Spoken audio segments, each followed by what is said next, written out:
Good morning, everybody. It's April 2nd, and this is More of Jesus. This morning, I want to talk to you about something that I woke with this morning. Faithful every day. God has promised me several years ago to waken me every morning with His wisdom, and He did it again this morning with a very simple instruction for me, and I want to share it with all of you. I want to first begin with the passage John 14:27, where Jesus says, it says, peace I leave with you, my peace I give to you. I don't give as the world gives. Don't let your hearts be troubled. This morning as I woke up, I heard a simple phrase, approach with peace. Right now we are living in it's just crazy times.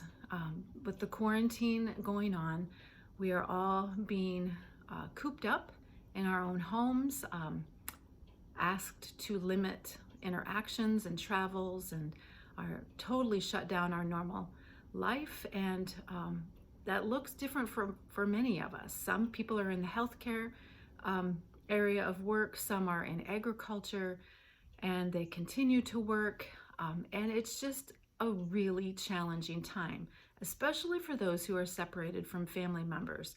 When I looked up peace today, after I got out of bed, I happened to notice even a verse from Paul in 2 Corinthians 2:13, and what he said made me feel like I was understood. Paul had just visited a group of believers, and he said, "Still I have no peace, because I could not find my dear Titus anywhere. So after saying goodbye to the believers, I set out for Macedonia to look for him."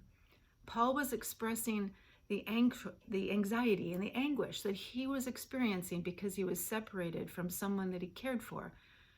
Many of us right now are separated from our parents, from our children and loved ones, and that creates a very real anxiety.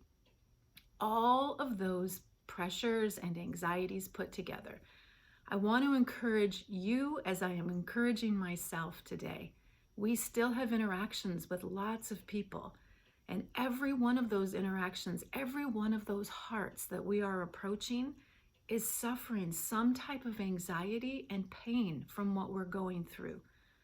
I encourage you, as I am encouraging myself this morning, to be very intentional about filling up on the peace of God.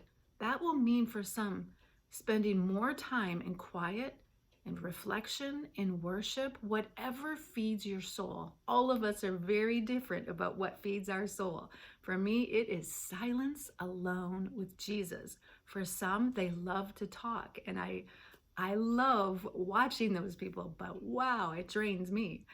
But just be so aware, be very compassionate, but also be very, very wise.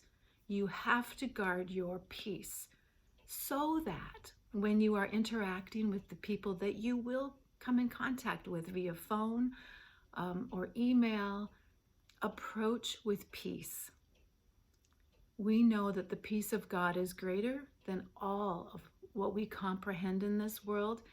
It can flood into our own soul and bring a sense of total calm, even though the storm is still going on. This is the peace of God. Fill up on it today and share it with others. Well, whoever you can come in contact with today, approach with peace. I'll see you tomorrow.